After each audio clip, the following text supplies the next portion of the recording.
Actually we have आपको हंसी इसलिए आ रही होगी क्योंकि मैंने शायद जितनी देर नमस्ते करना चाहिए था उससे ज्यादा नमस्ते किया था, है ना?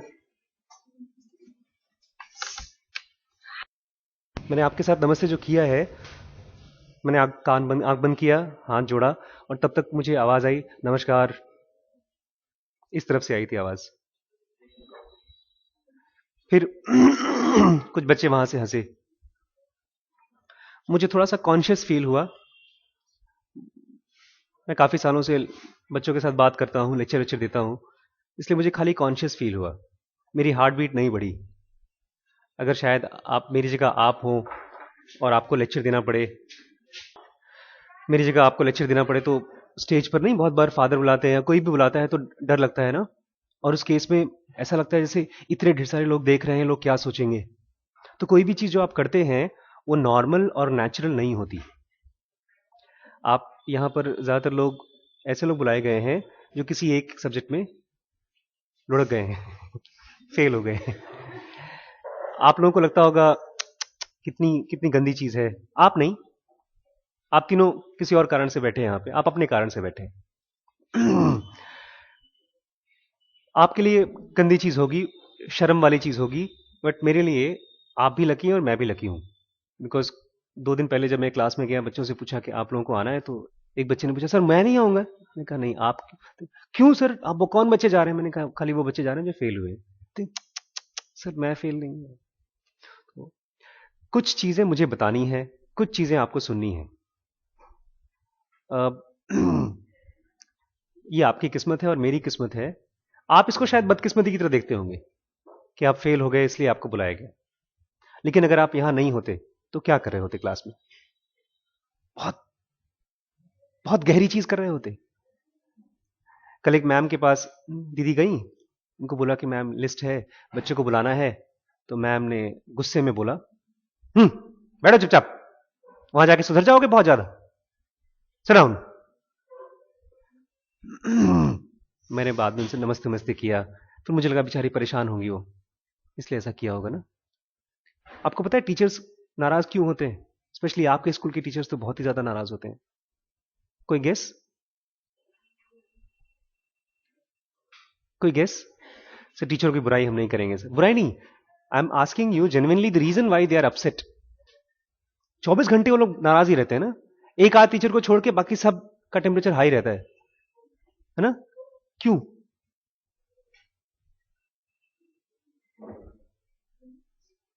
हाँ, यस, बताइए बताइए।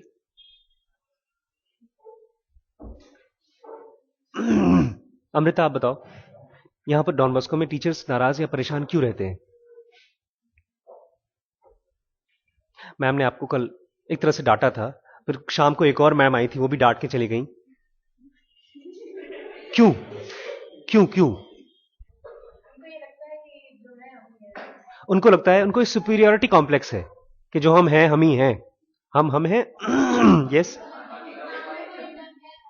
हमारे काम में कोई इंटरफेयर न करे, हम जो कर रहे हैं सही से कर रहे हैं। और कुछ? मैं अपना एक्सपीरियंस बताता हूं, मुझे गुस्सा कब आता है। नहीं, पहले मैं मैम का बताता हूं, मेरी वाइफ का। वो सुबह सुबह फ्रेश होकर के जाएंगे, पूजा पाठ करके खाना वाना खा के अल्ट्रासाउंड करने। और सुबह जब तक हम सेंटर पहुंचते हैं अल्ट्रासाउंड करने के लिए, डॉक्टर्स की कहानी है, तो हम फ्रेश रहते हैं। और अब जब देखते हैं ना 15 20 25 मरीज हमारे क्लिनिक में, तो हम खुश हो जाते हैं। पता है क्यों? नोट, एक मरीज मतलब 500 का नोट, तो 10 मरीज मतलब 5,000 रुपए कैश जेबा में आ गया। बड़ी खुशी होती है। ये चलता रहता है चलता रहता है। 1 घंटे हुआ, 2 घंटे हुआ, 3 घंटे हुआ, उसके बाद शरीर की अपनी एक लिमिट है। नोट जेब की लिमिट नहीं है। आप एक की जगह दो जेब बना लें, 2 की जगह 4। जब 4 जेब कम पड़ जाएगा तो एक बैग ले आइए, आप बैग में नोट भरते रह जाए। लेकिन भाई बॉडी की तो लिमिट है। जब 12 बज जाते हैं तब मैम की जो आवाज है वो थोड़ी सी तीखी हो जाती है, जल्दी आओ, जल्दी लेटो पेशेंट। और मैं जाता हूं यहां से थोड़ा लेट, मैं जाता हूं करीब 11 बजे। और पेशेंट पेशेंट तो बेचारे पेशेंट हमेशा ही भरे रहते हैं वहां पे। हम सब बहुत बीमार हैं, पूरा लखीमपुर बहुत बीमार है, डॉक्टर्स के लिए बड़ा अच्छा है लखीमपुर। लेकिन 12 बजे तक मैम ऑलमोस्ट थक के चूर हो चुकी रहती है। फिर मैं आता हूं बैटिंग करने। हम लोग उसको बैटिंग बोलते हैं। तो रिम्पी थोड़ी देर तुम आराम कर लो, फिर मैं बैटिंग करता हूं। अगर उनकी आवाज तीखी हो गई, चिल्लाने लगी, इसका मतलब वो थक गई। तो एक रीजन ये हो सकता है कि मैडम लोगों को सुपीरियोरिटी कॉम्प्लेक्स होती हो। एक रीजन ये भी हो सकता है कि वो थकेली हो। सर सुबह सुबह थकी हुई हैं। उसमें सुबह सुबह आप थक जाते हैं अगर आप अपने मन का करियर नहीं चूज कर पाए। जैसे मैं जब अल्ट्रासाउंड करता हूं तो मैं थका हुआ रहता हूं। अल्ट्रासाउंड करना मेरे मन का करियर नहीं। उसमें करना क्या है, मरीज को लेटाओ, पेट खोलो, ऐसा प्रोब घुमाओ और रिपोर्ट बनाओ, दे दो, बस नोट जेब में आते हैं। कोई मुझे सेटिस्फैक्शन नहीं आता। मुझे सेटिस्फैक्शन आता है जब मेरे सामने 25-30 बच्चे बैठे हों और ऐसा चिड़िया की तरह मुझे कुड़ कुड़ करके घूर कर देखते रहे और मैं बोलता रहूं। फिर बच्चे भी कुछ सवाल पूछें, फिर मैं उनको जवाब दूं। इसमें मुझे बहुत सेटिस्फैक्शन आता है। नोट इसमें बहुत कम मिलते हैं। तो हम लोग इस पर थे कि टीचर्स को परेशानी क्यों होती है। एक तो ये कि शायद उनके करियर, ज्यादातर टीचर्स जो होते हैं वो सब करियर्स कुछ और चाहते थे, डॉक्टर बनना चाहते थे, इंजीनियर बनना चाहते थे, उसमें सफल नहीं हो पाए तो टीचिंग लाइन में आ गए क्योंकि घर का खर्चा तो चलाना ही है। एक रीजन ये हो सकता है। अगर कायदे का टीचर हो, they can do miracles like this. These are two teachers who are changing currently the education system of US. दो टीचर हैं उन्होंने इस समय यूएस का सबसे अच्छा स्कूल्स का चेन बनाया है। लेकिन जब शुरू किया था तो बहुत ही डांट खाया, बहुत ही फटकार खाई, लेकिन धीमे धीमे करते करते now they have almost 70-80 schools all cross US in just 10-15 years. एक और टीचर हैं, उनके बारे में मैं आपको बता दूं, उनसे आपको बहुत हेल्प हो पाएगी। He is also from US. उस बंदे ने टीचिंग उसको बड़ा पसंद था और पढ़ने में भी बहुत तेज था। वो यूएस में रहता था और पहले ही उसका कॉलेज वॉलेज, he is an engineering graduate from MIT और एमआईटी से 2 डिग्री मिली है उसको। बट इसके बाद एक हेज फंड इन्वेस्टमेंट कंपनी में उसने जॉब की। बट इन्वेस्टमेंट कंपनी में पैसे बहुत मिलते हैं लेकिन सेटिस्फैक्शन बहुत कम मिलता है। तो उसको फिर खाली नोट कमाने में खुशी नहीं थी। He wanted to teach and teach. So उसने अपने कजन को पढ़ाना शुरू कर दिया। उसकी कजन इंडिया में रहती थी और वो यूएस में। तो उसने लेक्चर्स स्काइप पे और बताना शुरू कर दिया। फिर जब थोड़ा बिजी था तो उसने रिकॉर्ड करके यूट्यूब पे लेक्चर रख देता था कि तुम जब खाली हो तो पढ़, उसको सुन लेना। और बाद में उसने बताया कि you know my cousin, he liked my lecture on YouTube rather than me teaching him live. क्यों? बिकॉज उन लेक्चर्स को बार बार रिपीट करके देख सकता था। लाइव टीचर को बोलोगे सर एक बार और फिर बता दिया, सर एक बार और, 2 बार तो सर बता देंगे, उसके बाद बोलेंगे गो एंड स्टैंड आउटसाइड। हो सकता है भाई आपका पेट दर्द कर रहा हो, आप फोकस नहीं कर पा रहे हो। कल मैंने मोल कॉन्सेप्ट खोला, उन टीचर का एक लेक्चर। मोल कॉन्सेप्ट जानते हैं? क्या है मोल कॉन्सेप्ट? मोल क्या है? किसी को पता है मोल क्या है? सर मेरे गाल पे मोल है सर। मोल मुझे भी नहीं पता था। मैंने पास कर लिया है, मैंने बहुत अच्छे नंबर पाए केमिस्ट्री में। और जब जब एग्जाम था तो मैंने रटा और उल्टी करके आ गया उस समय। लेकिन अभी तक आप मुझसे पूछे मोल क्या है, मुझे पता नहीं था। एक बच्चा मेरे tuition, we run tuition in my place, my home. तो उसने पूछा सर मुझे केमिस्ट्री नहीं आती। मैंने कहा चल मोल कॉन्सेप्ट पढ़ते हैं। सर आपको आता है? मैंने कहा नहीं आता। भाई साहब से पूछेंगे कंप्यूटर से। तो उन्होंने खोला, उसने बताया, विकीपीडिया का उसने लेक्चर दिया। तो विकीपीडिया का डेफिनेशन मोल कॉन्सेप्ट का मुझे, मैं देखता रह गया, ऐसा लग रहा था कोई रशियन भाषा में कुछ बोल रहा है। But that fellow he simply said मोल माने एक बड़ा सा नंबर। कितना नंबर है पता है मोल कितना? यही 6.02 इंटू 10 टू द पावर 23। मुझे कल 9 मिनट के लेक्चर में खाली इतना ही, पूरा देखा भी नहीं था मैंने, 2 मिनट का लेक्चर देखा, बाकी तो मैंने स्टॉप कर दिया। लाइव टीचर को आप स्टॉप कैसे करेंगे? सर बस आज के लिए इतना काफी है, बाकी कल पढ़ाइएगा, आज मेरा मूड नहीं है। So that is why I am recording all my lectures, कि अगर आपको कल को देखना हो लेक्चर्स मेरे, तो जबरदस्ती मुझे इकट्ठा करके बैठा करके मुझसे सुनना नहीं। आराम से यूट्यूब खोलो, क्लिक करो। आज के लेक्चर का नाम है क्या नाम रखा है आज के लेक्चर का, अभी बताता हूं, अवॉइडेबल मिस्टेक्स, कि अपनी मिस्टेक्स को कैसे अवॉइड करें। तो यूट्यूब के lectures, so maybe it is a possibility that the teachers who are teaching you, they are not very passionate about their subjects. They are not people who wanted to become teachers, but they have become teachers by default, the way I have become a doctor. एक और reason हो सकता है, but it is not directly related to teaching, it is related to ourselves. उसी के बारे में बात करने के लिए मैं यहां पर आप लोगों को मैंने बुलाया है. It is about your mind and body. आज का टॉपिक है अवॉइडेबल मिस्टेक्स एंड एक्सीडेंट्स. जैसे आप जो एग्जाम में फेल हुए, आप सब में से कोई भी फेल नहीं होना चाहता था, और ना ही तो कोई फेल होना चाहता है. It's an accident. You wrote exam and you failed. It's like simply an accident. नहीं करना चाहते थे आप. कितने लोग यहां पर एग्जाम देने के टाइम पता था कि आप फेल हो जाएंगे? एग्जाम देते टाइम किसी को पता था आप फेल हो जाएंगे? तो तब तो एक्सीडेंट ही भाई. गाड़ी चलाते समय कितनों को पता होता है कि आज आज उनकी मौत होने वाली है? सिमिलरली आपको, मुझे यूजुअली जब तक मैं इलाहाबाद में था, मेरी स्कूलिंग हुई है इलाहाबाद में और बॉम्बे में. तो इलाहाबाद का बोर्ड बहुत ही मुश्किल था. मुझे ऑलमोस्ट हर एग्जाम के बाद उम्मीद होती थी कि मैं फेल ना हूं, लेकिन यूजुअली मैं फेल हो जाता था. BHS बॉयज स्कूल इलाहाबाद में है, अमिताभ बच्चन जी पढ़े हैं उसमें से, और मैं भी पढ़ा हूं, और मैं हमेशा फेल होता था. मेरे माँ बाप मुझसे परेशान होके चले गए बंबई, मुझे बॉम्बे लेके चले गए, और वहां पर पहली बार किसी क्लास में मैं सारे सब्जेक्ट में पास हुआ. Otherwise class 5th 6th 7th 3 class मैंने BHS में पढ़ी है, और तीनों क्लास में हमेशा मैं पीछे बैठ करके बेचारा अपने लिए दुखी होता था कि आशीष तुम निकम्मे हो, तुम कुछ नहीं कर सकते जिंदगी में. क्योंकि आपके बगल में सब आधे तो गुंडे होते थे, पैसे वाले घर के बच्चे, और उनको देखकर लगता था यार जिंदगी ऐसी होनी चाहिए, पैसे रुपए मिलते रहे, मौज करते रहे. और आधे पढ़ने में तेज, और इक्के दुक्के तो ऐसा लगता था जैसे कि उनकी फोटोग्राफिक मेमोरी है. हमारी मैडम वैसी हैं, डॉक्टर रिम्पी, खूब अच्छे अच्छे नंबर लाई हूं. क्लास 2nd से लेकर 12th तक कभी वो फेल तो छोड़ो, 90% नीचे कभी नहीं आया उनका. तो मैं उनको पैर छूता हूं कभी कभी. डॉक्टर रिम्पी तुम बड़ी तेज लड़की हो यार, अच्छा हुआ तुमसे मेरी शादी हो गई. अब मैं जो पढ़े लिखे जो तेज बच्चों से बदले लेने थे, मैं तुमसे सारे बदले लूंगा मैं. बट उनसे भी मुझे कुछ पता चला कि जो बेचारे तेज बच्चे होते हैं ना, वो तेज नहीं होते, वो गधे होते हैं, या वो बैल होते हैं. गधे इसलिए होते हैं क्योंकि एक बोझ डाल दो उनके ऊपर, खींचते रहते हैं, खींचते रहते हैं, खींचते रहते हैं. माँ बाप डांट रहे हैं, डांट खाते रहते हैं, खाते रहते हैं, खाते रहते हैं, कंप्लेन नहीं करते. और हम जैसे फेल होने वाले बच्चे, हम सीधे उठा के बोझ फेंक देंगे नीचे, बोलेंगे जो करना है कर लो. फिर क्या मिलता है हम लोगों को? गालियां, झापड़.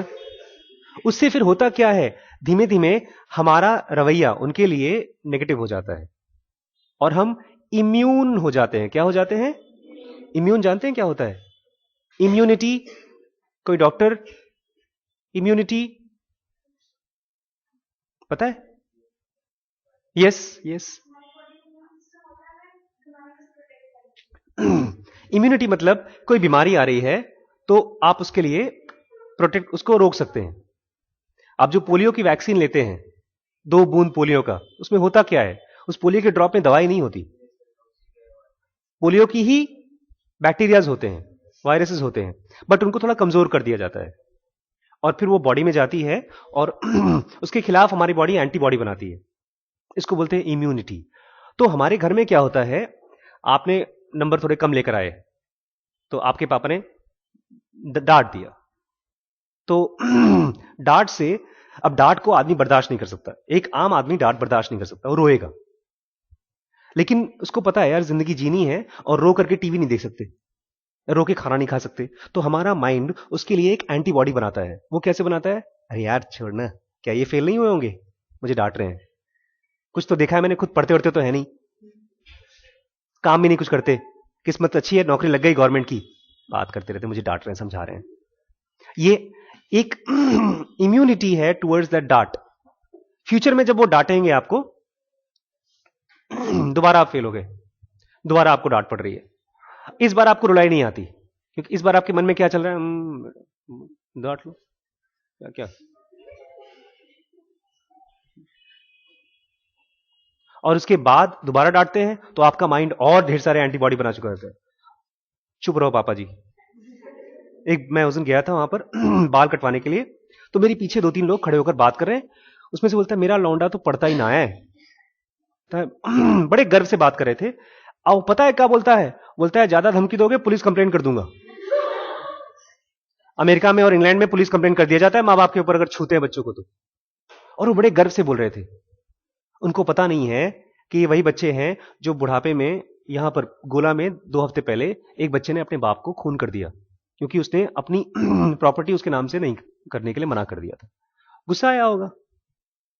आपको लगता होगा कि हम तो कभी नहीं करेंगे। बॉस, हम सब ऐसा बायो कंप्यूटर्स हैं और जो कोई और कर सकता है वो हम भी कर सकते हैं। ऐसी मिस्टेक्स हमारे साथ ना हो, गलत एंटीबॉडी हमारे दिमाग में ना बने और हम बदतमीज ना बने, क्योंकि बदतमीज बनेंगे तो बार बार फिर और आपको मार पड़ेगी। It becomes a vicious circle. You know what is vicious circle? ये विशियस सर्कल मुझे एमबीबीएस के सेकंड ईयर में पता चला था। उसके पहले मेरे लिए काला जादू था एक तरह से। विशियस सर्कल वर्ड बहुत बार आएगा हमारी बॉडी में और हमारे लाइफ में सब जगह पर आपको दिखाई देगा। Vicious circle is a circle which doesn't stop. Vicious मतलब बड़ा टेढ़ा मेढ़ा सर्कल। जैसे छोटा बच्चा रो रहा है, एक झापड़ खींच के मारो। रो रहा है तू, चुप। एक झापड़ खींच के मारा तो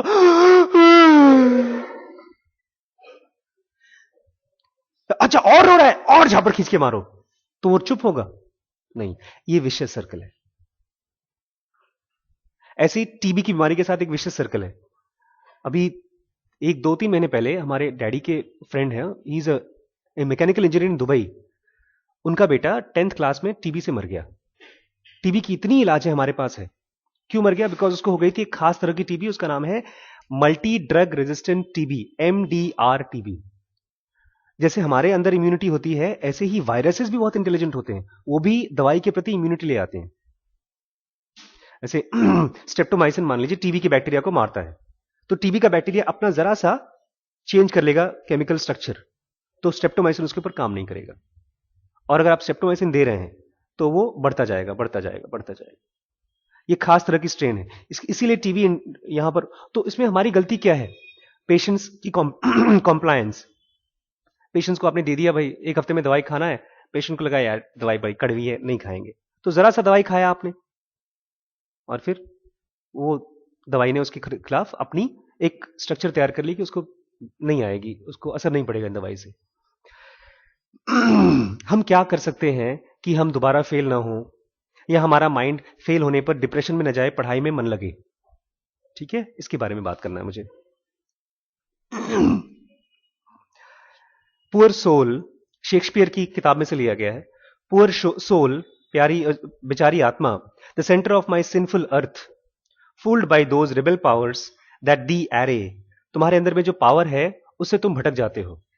Y dost thou pine within and suffer dearth. तुम क्यों आत्मा हो भाई, तुम तो अमर हो, तो तुम ऐसा बॉडी के अंदर में घुस करके जन्म क्यों लेते हो? तुम घूमो आसमान में। पेंटिंग दाई आउटवर्ड वॉल सो कॉस्टली गे। तुम जो आत्मा है इतनी इतनी एक्सपेंसिव है, तो उसको इस कमजोर शरीर से क्यों पेंट कर लेते हो? Why so large a cost having so short a lease. इतना महंगा प्राइस है। एक बार अगर आत्मा ने बॉडी में जन्म ले लिया, पता है कितने साल लगते हैं उसको वापस आत्मा बनने में? हाँ, 83 योनि। 83 योनि को साल कितने लगते हैं? 1 जन्म और 2 जन्म के बीच में एवरेज कम से कम 5000 साल होते हैं। अगर आप बहुत हाई इंटेंसिटी वाले आत्मा हैं, गांधी हैं या विवेकानंद हैं या रामकृष्ण परमहंस हैं, तो जाके 1000 साल में हो जाता है कि आप मरे और आपका नेक्स्ट जन्म जो होगा इट टेक्स, ये डॉक्यूमेंटेड है, इस बुक में लिखा भी है। अगर आपको मालूम करना है कि आपका नेक्स्ट लाइफ किस प्लैनेट पे किस जगह होगा, यू कैन कैलकुलेट दैट। उसमें सारे प्लैनेट्स की, सारे गैलेक्सीज की इंटेंसिटी दी रखी है। तो बोल रहा है हाँ, तो आप क्यों ऐसा? हाँ, तो 5000। तो अगर एक बंदे को आत्मा से बॉडी पकड़ी तो वापस आत्मा में कम से कम 1 बिलियन ईयर्स से भी ज्यादा लग जाएंगे। It takes so many years that you can not count. तो ऐसा क्यों करते हो?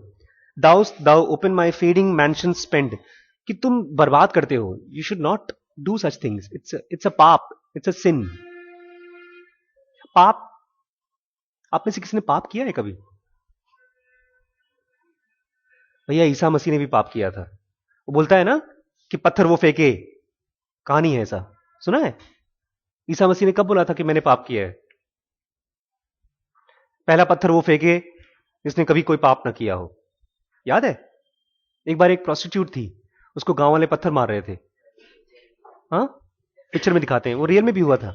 She was a prostitute, so people started throwing stone on her, उसको भागो यहां से। तो ईसा मसीह ने कहा कि उसको पहला पत्थर वो मारेगा जिसने खुद कभी पाप नहीं किया हो।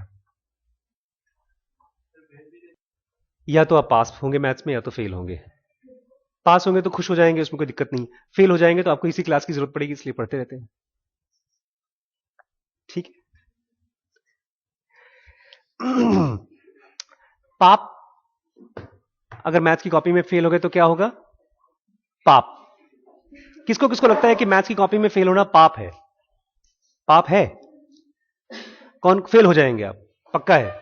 चलो, लेकिन पाप तो नहीं है ना ये। किसी को नहीं लगता पाप है ये? पापा को लगता है। पापा लोगों को तो पाप लगता ही है। अच्छा, किसको किसको लगता है कि एक्स्ट्रा मैरिटल अफेयर पाप है? शादी करके किसी और लड़की के साथ या किसी और लड़के के साथ रिलेशनशिप रखना ये गलत है। गुड। अच्छा, किसको किसको लगता है कि जब तक शादी नहीं हुई दोस्ती यारी करने में कोई दिक्कत नहीं है लड़के लड़कियों का? Only friendship sir, only friendship. किसको किसको लगता है कि सर अगर एक बार फ्रेंडशिप चालू हो गई ना तो फिर ये नदी है सर, फिर रोक नहीं सकते आप? किसी को नहीं लगता? मुझे भी ऐसा लगता था कि ओनली फ्रेंडशिप मतलब कोई बात नहीं, it's only safe, you can do whatever you want provided you are only friends. कौन सी पिक्चर थी उसमें? शाहरुख खान की ओनली फ्रेंड थी वो, कुछ कुछ होता है, ओनली फ्रेंड। 20 साल बाद ब्याह कर लिया।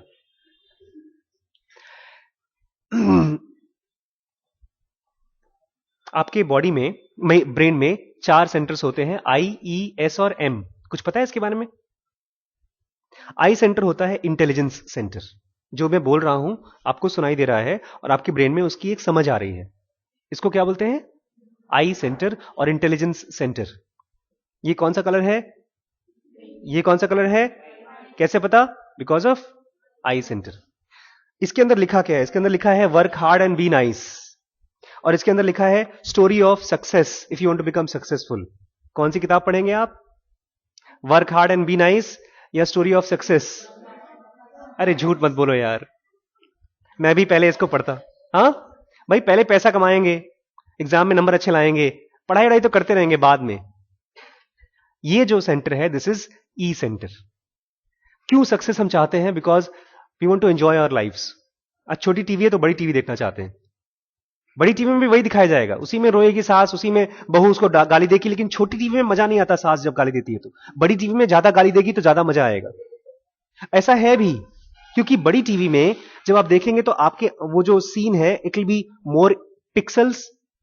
मोर पिक्सल्स मींस आपके आंखों से ब्रेन में जाएगा, और ई सेंटर में जो केमिकल्स रिलीज होते हैं छोटी टीवी से, उससे ज्यादा केमिकल्स रिलीज होंगे जब आपका बड़ी टीवी देखेगी। और उससे भी ज्यादा पता है कब मजा आएगा? जब वो सास की बहू, वो लड़की मेरे साथ खुद घूमने जाएगी। Yes, because when you go with your friend, so called only friend, जब लड़की आपके साथ जाती है तो आपके कपड़े ज्यादा अच्छे हो जाते हैं, आपकी भाषा ज्यादा अच्छी हो जाती है, जेब में नोट ज्यादा आ जाते हैं, पता नहीं कहां से आ जाते हैं। वो क्यों? क्योंकि that is a live experience, and your whole experience is not only limited to TV. TV में तो आप खाली देखते हैं, आंख और कान यूज होती है, यहां पर आंख, कान, चमड़ी, it's more live experience. So you get more pixels of impulse to your E centre and S centre. यहां पर मैं आपको यह नहीं बताने आया हूं कि फ्रेंडशिप करना चाहिए कि नहीं करना चाहिए। अगर आप फ्रेंडशिप कर रहे हो तो यह जान जाओ कि बॉस कहीं ना कहीं आपका ई और एस सेंटर आगे आएगा। S centre is suppose to be sensual vitality centre और इंस्टिंक्ट सेंटर। यह पैदा होता है, स्ट्रांग होना, जब आप 5th 6th में होते हैं, तो जब फिजिकल बॉडी का डेवलपमेंट होता है, जब मेल और फीमेल की बॉडी अलग अलग होना शुरू हो जाती है। हार्मोन्स, मेल में टेस्टोस्टेरोन ज्यादा आते हैं, लेडीज में ईस्ट्रोजन ज्यादा आते हैं। ये ऐसा क्यों होता है सर? भगवान ने ऐसा क्यों पाप हमारे बॉडी में डाल दिया है? ऐसा इसलिए होता है बिकॉज भगवान ने हमको पढ़ने के लिए नहीं बनाया है। भगवान ने हमको बनाया है प्रजाति बढ़ाने के लिए, ताकि ह्यूमन स्पीसीज बढ़ती रहे बढ़ती रहे बढ़ती रहे। भगवान ने नहीं, नेचर ने। जैसे एक पेड़ में से बीज आता है, बीज कहां होता है? पेड़ में से बीज कहां निकल के आता है? फ्रूट्स में। भगवान ने फ्रूट्स क्यों बनाया है सर? ताकि हम खा सकें सर, आदमी की मौज के लिए, है ना सर? हमारे खेत में आम की बाग बगीचा है, उनमें आम निकलत है काहे को? ताकि हम खाए सकें। हाँ, बेच के हम रुपया कमा सकें, घर का अपना बच्चा बच्चा रुपया पाल सकें हम।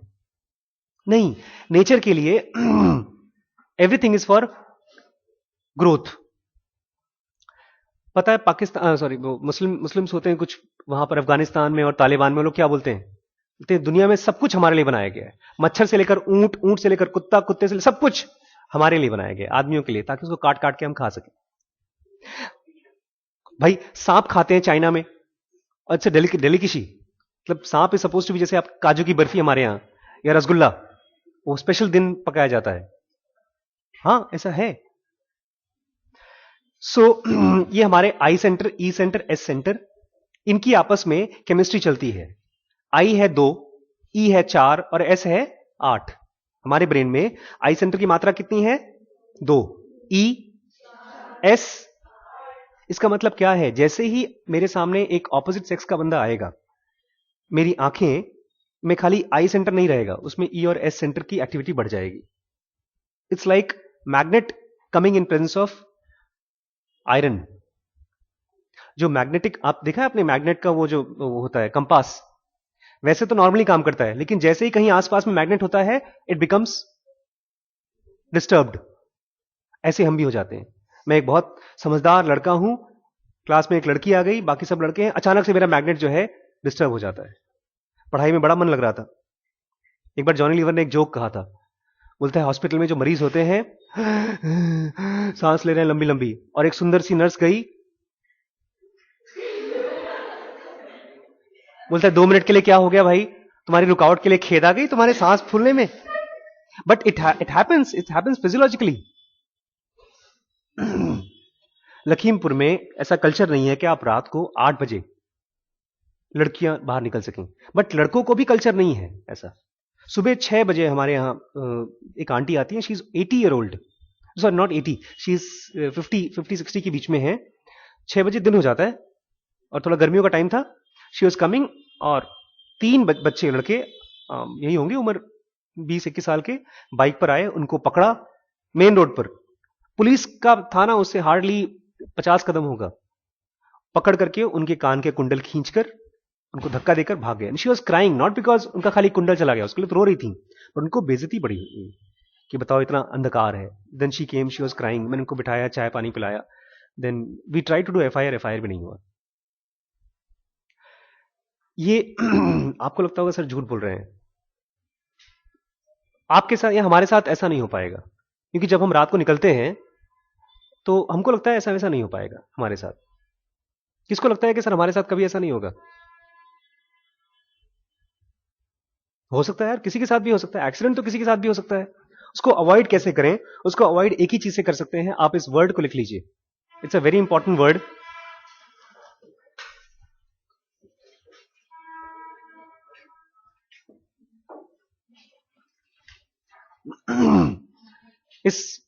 ये वर्ड आपने बहुत बार सुना होगा, इसलिए आपको लगेगा कि आप इसका मतलब जानते हैं।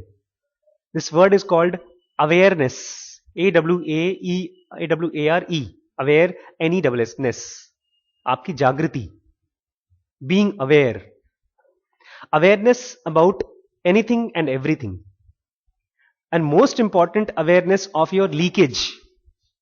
हमारे अपने लीकेज होते हैं, आई सेंटर का अपना लीकेज है। जैसे आपने बुक खोला, आप पढ़ाई करना चाहते हैं, और पढ़ाई करते करते एक फ्रेंड का एसएमएस आ गया, लेट्स से, तो आपने एसएमएस का जवाब देने के लिए 2 मिनट के लिए बुक इधर रखा और उधर देखा, एंड देन उस एसएमएस में लिखा है कि पता है उसने मुझे आज फेसबुक पे ये कहा। फिर लगता है अच्छा उसने तुम्हें क्यों कहा, मुझे क्यों नहीं कहा? फिर तो इसका मतलब यह है कि वो मेरे बारे में नहीं सोचता, उसके बारे में सोचता है। तब मुझे छोड़ना पड़ेगा उसको। नहीं नहीं, मैं नहीं छोड़ सकता, मेरी जिंदगी है। ऐसा ब्रेन्स का थॉट धीमे धीमे, जहां पर आपका मेन टॉपिक, आप you wanted to go deep into a topic of chemistry और मैथ्स, एंड शायद थोड़ा सा आप एंजॉय भी करना शुरू कर दिए, वहां पर आपने धीमे धीमे ड्रिफ्ट होना शुरू हो गया। This is called leakage of I centre. ऐसे ही ई, एस और एम, तीन सेंटर्स और हैं, उनका भी लीकेज है। But now we have next class, no we can continue. कौन पहले लीकेज आई सेंटर के बारे में पता चल गया। इसका डेफिनेशन है, I centre is the spot which consciously commands reasons and guides. हमारा आई सेंटर है, उसका काम एक ही चीज है, वो हमको गाइड करता है लॉजिकली और reasonably. 1 + 1 = 2, this is logic. 1 + 1 = 11, this is illogic. Logic मतलब दुनिया के नियम कानून। इन नियम कानून के हिसाब से जब हमारा माइंड हमको किसी चीज के लिए गाइड करता है, उसको बोलते हैं आई सेंटर से गाइडेंस। इसको संस्कृत में बोलते हैं सत्व गुण। सत्व, सत्व मतलब ट्रुथ, ट्रुथ मतलब लॉज ऑफ द वर्ल्ड। भाई, आदमी पैदा होता है और मरता है, ये सच्चाई है लाइफ की। तो ऐसे ही संसार के नियम के हिसाब से जब हमारा माइंड हमको किसी चीज के लिए गाइड करता है, उसको बोलते हैं I centre. E centre is that spot which spontaneously arouses all crude और नोबल इमोशंस। ई सेंटर हमारा माइंड का वो सेंटर है जो सारे के सारे क्रूड, क्रूड मतलब खुरदुरे, not very pleasant, and noble, अच्छे अच्छे इमोशंस। आज सर मेरा बर्थडे है, आज मुझे मत डांटिएगा। अरे कोई बात नहीं बेटा, आज तुम्हारा बर्थडे, आज तुमको नहीं डांटेंगे, कल पीटेंगे। मैंने एक जोक बोला तो आपको हंसी आई। ये जो हंसी आई, this is a noble emotion. बताइए क्या है इसमें हंसने में? ठीक है, आज नहीं पीटेंगे, कल पीटेंगे, इसमें हंसने की कौन सी बात है? लेकिन हम सब we are logic, our mind has logic, but our mind also has illogic. मतलब जो हंसी है, पता है, हंसी केवल ह्यूमंस कर सकते हैं, because humans have the capacity of enjoying इलॉजिसिटी।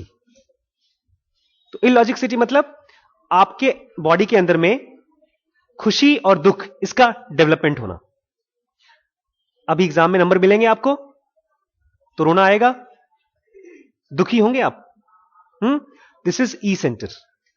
E centre का लीकेज क्या है? The leakage of E center is of different type than I center. It is not normal thinking, but play with the debit account, as it is called. We have been hurt or afraid of some event. In short, our worries are the leakages of this center. पिछले exam में मैं fail हो गया था,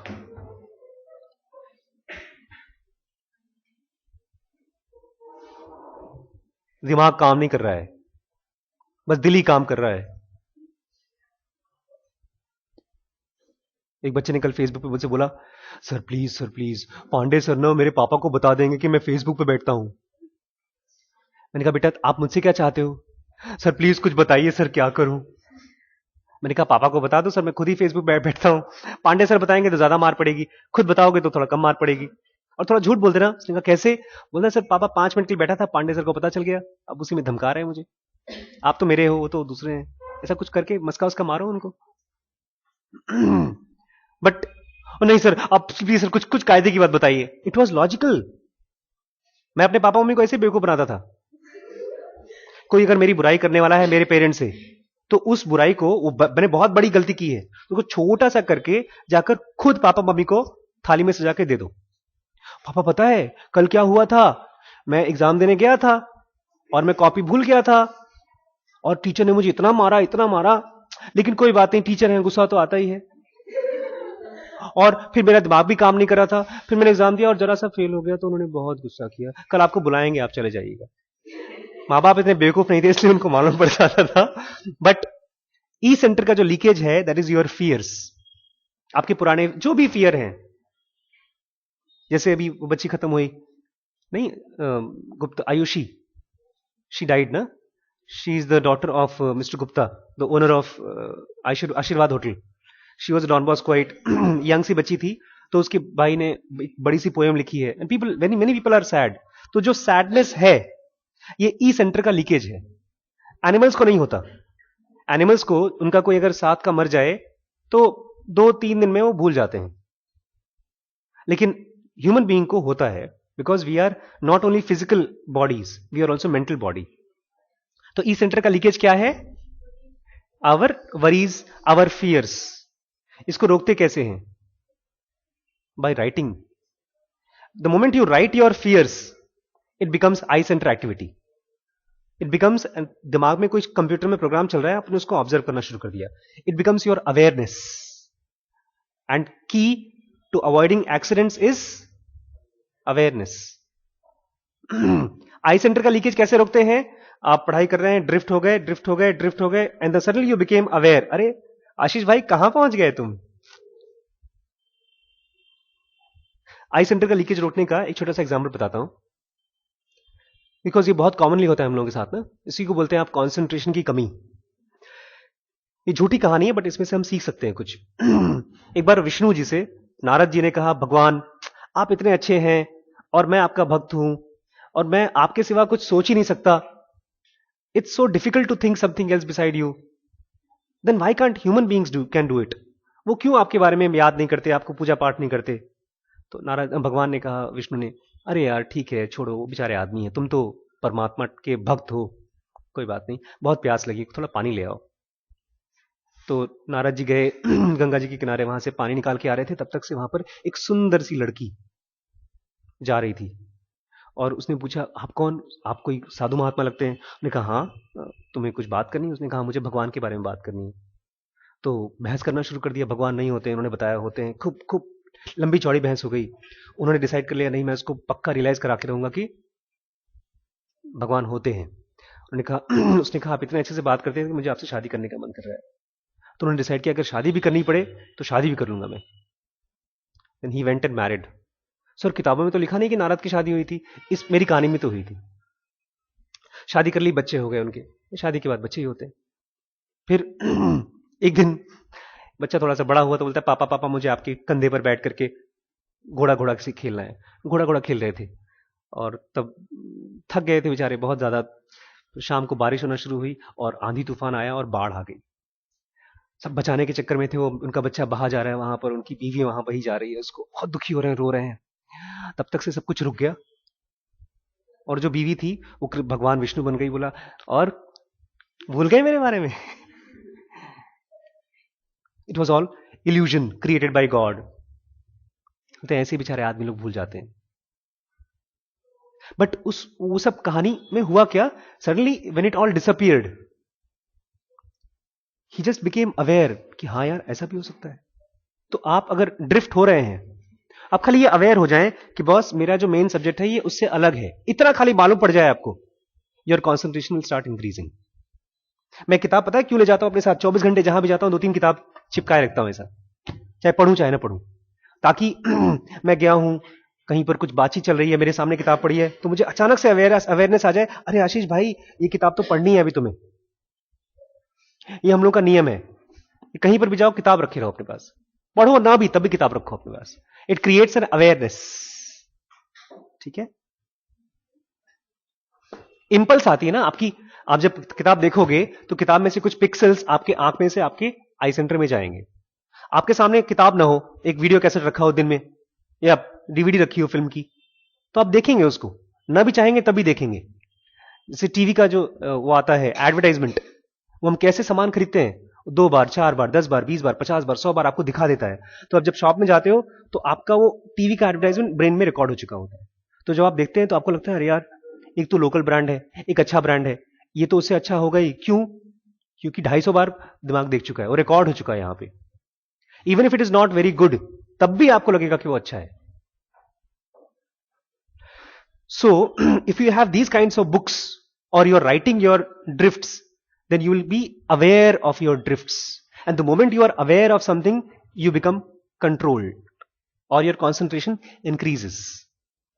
एक बार एक आदमी आया था किसी ऋषि के पास कि मुझे शिष्य बनाओ, मुझे सत्य बताओ। तो उन्होंने पता उसको क्या काम दिया था? He gave him a bowl of oil filled up to brim. And he said अगर तुम इसको पूरे मार्केट में एक चक्कर लगा के वापस आ जाओगे without dropping a drop, then I will teach you. क्यों? He wanted to check his awareness और कॉन्सेंट्रेशन कि वहां मार्केट में लड़कियां हैं, दुकानें हैं, गेम हो रहे हैं, बाजार है, थोड़ा तो मन करेगा इधर उधर देखने का। तो जो कॉन्सेंट्रेशन का विद्यार्थी है, a student who want to become concentrated like spear, like rays of sun, for him everything is disturbance. No, everything is an opportunity to understand whether I am getting concentrated or not. उस case में आपकी girlfriend, खाली so called girlfriend नहीं sir, friend नहीं है, girlfriend नहीं है, वो डिस्टर्बेंस नहीं है। आपका एक मासूम सा बॉयफ्रेंड भी डिस्टर्बेंस है, लड़के का लड़का भी डिस्टर्बेंस है। Because he wants to become concentrated, he wants to reduce his drifts. तो जैसे मैं अपना सेंटर पे काम करता हूं एंड सडनली एक पेशेंट ने कुछ ऐसी बात बोल दी जो बहुत ही मजाकिया बात है। एक दिन एक पेशेंट ऐसे ही लेटी, उसके सामने एक लड़का आया, तो मैंने उसको पूछा, हमारे यहां ट्रेंड है कि कोई पेशेंट चूंकि पेट खोलता है तो अगर उसका हस्बैंड नहीं है या उसकी वाइफ नहीं है तो हम उसको वहां खड़ा नहीं होने देते। तो वो पेशेंट उस बंदे को बोले आप जाओ, बाहर जाओ, उसी के साथ आया है। तो एक ऐसी घटना थी, इसमें कुछ बड़ी ही मुझे अजीब सी चीज लगी। तो ma'am was sitting in on just corner and she was doing some work. तो मुझे लगा मैं उनको बता दूं, देखो खाली जरा सा मासूम सी बात थी, मुझे बताना था उनको। बट फिर मुझे लगा नहीं वेट आशीष, आप तुम बताओगे, फिर वो हंसेंगी, फिर वो कुछ कहेंगी, फिर तुम हंसोगे, उतने 5 मिनट के लिए तुम्हारा अल्ट्रासाउंड की क्वालिटी रिड्यूस हो जाएगी, तुम डिस्ट्रैक्ट हो जाओगे। तो मैंने उस बात को दबा के रखा, मैंने बताया नहीं, उस खुशी को अपने अंदर में कंटेन कर लिया। अगले दिन मैम कहीं घूमने गई किसी फ्रेंड के पास, तो उन्होंने कुछ कुछ बातें, वहां पर लड़कियां होती हैं गप्पे मारती हैं, वैसे तो लड़के भी गप्पे मारते हैं, ढेर सारे 2.5 घंटे गप्पे मार के आई अपने फ्रेंड से। और आते ही मुझे बताया, पता है वो डॉक्टर की वो कहानी है, उस डॉक्टर ने वो किया था, उस बंदे ने वो किया था, सब कुछ बातें बताई। तुमने एंजॉय किया ना? बहुत बहुत बहुत मजा आया, खूब हल्का हो गया मन। ठीक है, देन मैं जा रहा था वहां से, फिर मैं कुछ कर रहा था, तो बोलती है तुम कुछ बताने वाले थे। मैंने क्योंकि उनसे कहा था रिम्पी तुम्हें एक बात बतानी है, तो वो छोड़ो यार, जाने दो, कोई ऐसी खास बात नहीं है। नहीं नहीं बताओ बताओ, कुछ खास बात नहीं। नहीं तब जाओ, मैं तुमसे कोई बात नहीं बताऊंगा। मैं सोचने लगा कि मैं बताऊं कि ना बताऊं, बट आई सडनली सॉ कि वो जो उस समय मेरा एक पेट में दर्द हो रहा था कि रिम्पी को बता दूं और खुश कर दूं, वो अब काफी हल्का हो गया है। वो ऐसी उल्टी जैसी हालत नहीं है। I am become more confident and controlled rather. तो अगर आप अपने ड्रिफ्ट्स को तुरंत बताने से रोक लेंगे, your mind starts getting concentration ability. और इसमें कोई ऐसा बायस नहीं है कि जिसको 80% वाला बच्चा है उसकी कॉन्सेंट्रेशन बढ़ेगी और 30% वाले की बच्चे की कॉन्सेंट्रेशन नहीं बढ़ेगी। ऐसा कोई बायस नहीं है। ये जो स्कूल के नंबर आपके मिलते हैं, वो स्कूल का क्राइटेरिया है आपको चेक करने का, जो कि बहुत ही उथला है। अभी मैं आपको एक क्लास बताऊंगा जिसमें 150 वाज आईक्यू ऑफ आइंस्टीन, और 140 के बच्चे इनका आईक्यू है। देखो जस्ट ऐसा बुक को पूरा ऐसा स्कैन करके एक दिन में एग्जाम देते थे और टॉप करते थे। ऐसे बच्चे लाइफ में बहुत कुछ नहीं कर पाए हैं। That is not concentration. Concentration is being aware and responding two things without getting drifted. अगर मम्मी डांट रही है किसी समय और उस समय आप ऐसे कर रहे हैं, उस बंदे को यह लग रहा है कि ये लड़का बदतमीज है और मेरी बात का बिल्कुल तवज्जो नहीं करता। उस कंडीशन में अगर आप अवेयर हैं तो आप ध्यान से सुनेंगे mummy. You listen to each and every word that she is saying. और उस समय आपका दिमाग में भी चलेगा, गुस्सा आएगा, ये तो मोटी है, तो गुंडी है, खुद तो खवाती रहती है, खुद तो खाती रहती है, सोने के कान के बाले पहनती है, मेरे लिए जूता नहीं खरीद सकती। ऐसा दिमाग में वर्ड्स निकलेंगे। लेकिन आप अवेयर रहेंगे उनकी बात का भी और अपनी बात का भी, बिकॉज आपकी बात आप नहीं सोच रहे हैं। पता है आप नहीं सोच रहे होते हैं, आपका ई सेंटर कुछ कुछ चिल्ला रहा होता है। तो आप क्या कर रहे होते हैं? You are the light behind. जिस आत्मा की बात कर रहे हैं ना, वहां से सॉरी, वहां से जंप करके आ गया है, बॉडी पकड़ ली। उसने खाली बॉडी नहीं पकड़ी है, उसने एक ई सेंटर को पकड़ा है, एक आई सेंटर पकड़ा है, एक एस सेंटर पकड़ा है, और ये सारे सेंटर्स उसके ऊपर हावी हो गए हैं। और वो क्या है? That is pure awareness which knows everything. Gautam Buddha कहते थे अगर खाली घर में दिया जल रहा हो तो भी चोर नहीं आते। आपके पास गोली बंदूक रखने की जरूरत नहीं है। ऐसे घर में दिया जल रहा है मतलब आपके, होता भी हमारे घर में चोरियां उन घरों में कम होती हैं जिसमें लोग होते हैं। कब चोरियां होती हैं? जब आप ताला बंद करके कहीं घूमने जाते हैं। तो ऐसे अगर आपके मन में खाली ऑब्जर्वेशन चालू हो जाए कि मेरा माइंड बोल क्या रहा है और ऐसा क्यों बोल रहा है। जैसे एक बच्चा कल ट्यूशन में आया था, बोलता है सर पता है ये फलाना फलाना सर आपकी बुराई कर रहे थे। तो स्ट्रेट अवे मन में आता है कि यार क्यों बुराई कर रहे थे। लेकिन फिर ये भी मन में आया मेरे को कि वो तो बुराई कर रहे थे, इनको बताया था ये चीज। सर इतने मूर्ख कि इनको बता रहे हैं कि मेरी बुराई, इसका मतलब है कुछ लफड़ा है। ये बच्चा उस बात को थोड़ा सा बदल रहा है। टीचर ने क्या बोला होगा? सर की क्लास में जाके कोई फायदा वायदा नहीं है। तो इसको इन्होंने क्या कर दिया? सर आपको गाली दे रहे थे। उसने एक्टिवली बोला सर आपको गाली दे रहे थे। मैंने कहा कोई बात नहीं, परेशान होंगे। बट ये परेशान होंगे वर्ड मैंने कब कब बोला? जब मैंने देखा क्यों क्यों मुझे गाली दे रहे थे, और सर मेरी गाली इस लड़के को दे रहे थे। इसका मतलब ये थोड़ा मुझे इक्वेशन गड़बड़ लगा। 1+1=5 लग रहा था मुझे।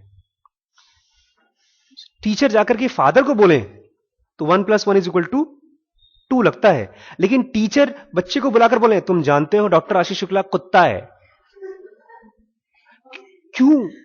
मुझे तो यह भी अजीब लगता है कि आप टीचर को जाके बोले कि डॉक्टर आशीष शुक्ला भगवान है। आप जानते हैं बोलेंगे तो फिर you have to be aware of the equations, that is आपके ब्रेन में जो थॉट्स हैं, इसको ऐसा मत मानना कि आपके अपने थॉट्स हैं।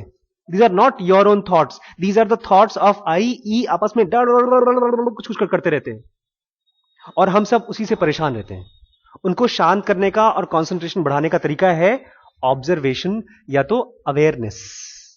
जैसे अगर ये कॉपी में भी लिख रही है टेबल में, तो you have to be aware कि हम क्यों कर रहे हैं ये सब चीज। Every activity that you do, जैसे आप अभी स्माइल कर रहे हैं, it's a drift from your concentration. और ये स्माइल्स, जैसे अगर नॉर्मल क्लास है और मैं नॉर्मल टीचर हूं, you stand up, why are you smiling, get out of my class, and then that becomes a hurt, and then that becomes drift of your E center. हमारे fear है, तो उसको रोकने का तरीका क्या है? इट्स वेरी नेगेटिव तरीका कि आप धीमे धीमे अवेयरनेस बढ़ाइए। इसकी क्लासेस हम यहां पर भी ले रहे हैं ऑब्वियसली, और हम लोग घर पे भी ले रहे हैं। तो you are very invited my place for those classes. Those classes are called as concentration enhancement classes, where we teach you how to study by yourself and become genius. तो one is E centre. Drift को कैसे रोकेंगे आप? ई centre का जो leakage होता है, by writing, by observing. Time नहीं है आपके पास तो ऑब्जर्व करिए, और रोना आए तो रोने को भी ऑब्जर्व करिए। ऐसा अगर रोते समय ऑब्जर्व नहीं कर पा रहे हैं तो बाद में ऑब्जर्व करिए कि बॉस मैं आखिर इतना बेवकूफ बच्चे की तरह क्यों रो रहा था। एक हमारे अंकल हैं, 50 ईयर्स ओल्ड हैं, and he is a very strict seeker of truth. वो 50 साल की उम्र में he was a song writer. Kishore Kumar ने उनके गाने गाए हैं, तो उन्होंने सब कुछ छोड़ छाड़ दिया, पैसा रुपया कुछ नहीं कमाने की कोशिश की। क्यों? Because he wanted to find what is truth. तो एक हफ्ते पहले मुझे गाना बड़ा अच्छा लगा, तो मैं आपको गाना सुनाता हूं, तो कि आप बोर भी हो गए ना थोड़ा सा, उसके बाद मैं बताऊंगा क्या हुआ। बहुत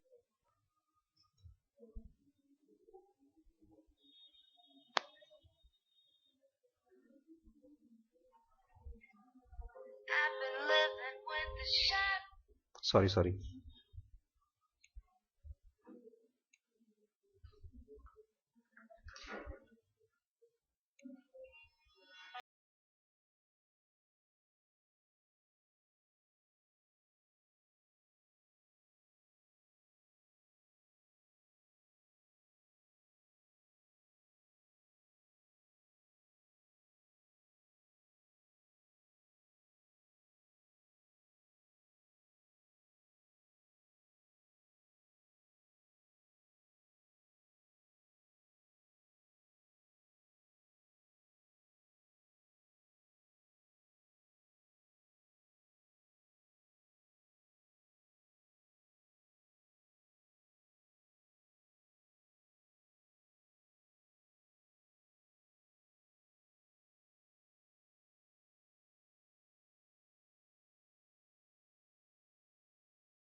It's a song from a movie called Gangs of Wasseypur. उसमें बहुत गरीब है, तो एक बगल में चांद होगा, एक बगल में रोटियां. चांद मतलब एक सेफ छत होगी जहां पर डिस्टर्ब नहीं होंगे, और एक बगल में पेट भर के रोटियां होगी.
हम सिसकियों को गुदगुदी कर करके यूं बहलाएंगे. You know why I like it. सिसकियां मतलब होती हैं आपके नेगेटिव इमोशंस, और गुदगुदी करके हम उनको बहलाएंगे मतलब उसको हम पॉजिटिव बनाएंगे.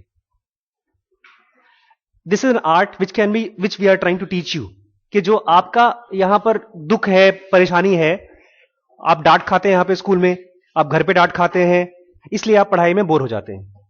तो उसको गुदगुदी करके कैसे पॉजिटिव बनाएं. Just try what your thoughts are coming out. अगर आपने डांट खाया और आपके मन में बहुत गुस्सा आ रहा है, if you express it, I want you to write those things to me on mail secretly. नाम बदल दो अपना, किसी को नहीं पता चलेगा कौन सी टीचर के बारे में क्या बोल रहे हो. मैंने एक बार अपनी मम्मी के बारे में खूब खराब खराब लिख दिया था, बिकॉज बहुत पीटा था मुझे बचपन में. तो बाद में डायरी पकड़ी गई, मुझे और पिटाई पड़ी. So change your names, but don't let them be here. यहां पर अगर रह गया तो गुस्सा बढ़ते बढ़ते बढ़ते वो आपकी पढ़ाई खा जाएगा, टीचर को नहीं खाएगा. मैंने देखा जो बच्चों की पढ़ाई कमजोर है, वो basically they are angry with schools और विद टीचर्स. वो टीचर के खिलाफ आपका एंगर आपका करियर खराब कर देगा. सो सिस्क जो थोड़ा सा और है, और स्पेशली इस गाने का लास्ट स्टैंजा बहुत पावरफुल है, वही सुनाने के लिए मैं आपको गाना सुना रहा हूं. So please bear.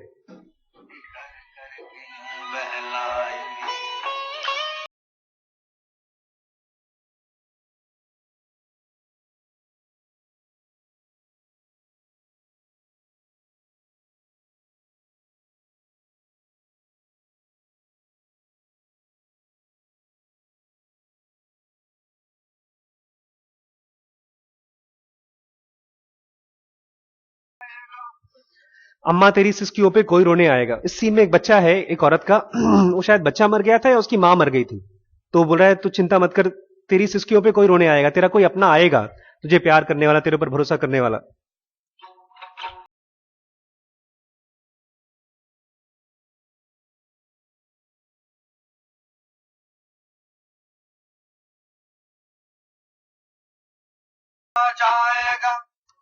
गम न कर, जो आएगा फिर कभी न जाएगा. डर लगता है ना, कि हम लोग को लगता है खुशी जो मिल गई बहुत दिन रहेगी नहीं, चली जाएगी खुशी. वो फिर कभी न जाएगा.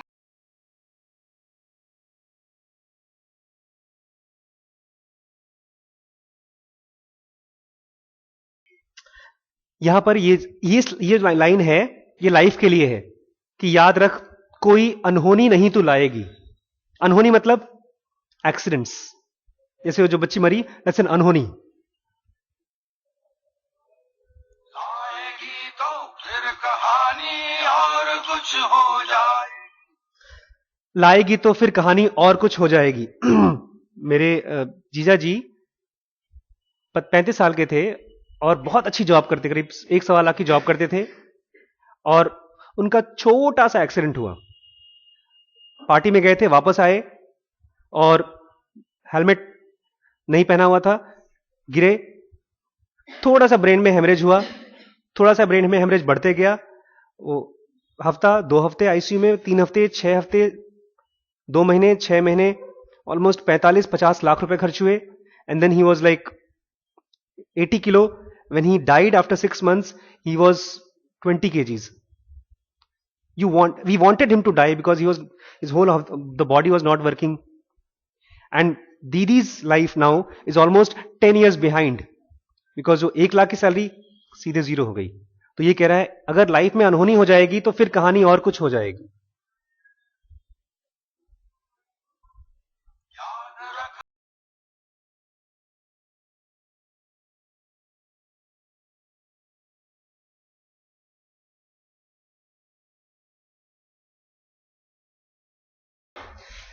यहां पर गैप है. This is the last stanza that is coming.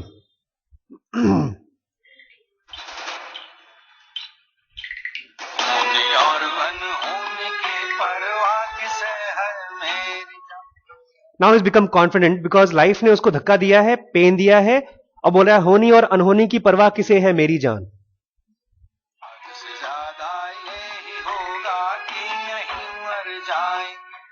हद से ज्यादा यही होगा कि हम यही मर जाएंगे ना.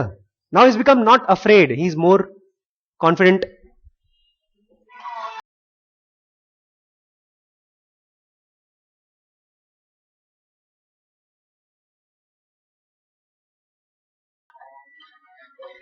हम मौत को सपना बताकर उठ खड़े हो जाएंगे और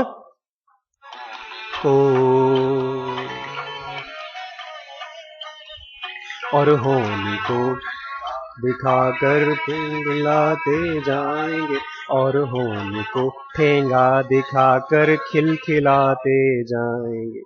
अगर कोई टीचर बोलता है ना तुम किसी काम के नहीं हो, वो एक होनी बता रहा है, कुछ प्रेडिक्ट कर रहा है कि तुम किसी लायक नहीं हो.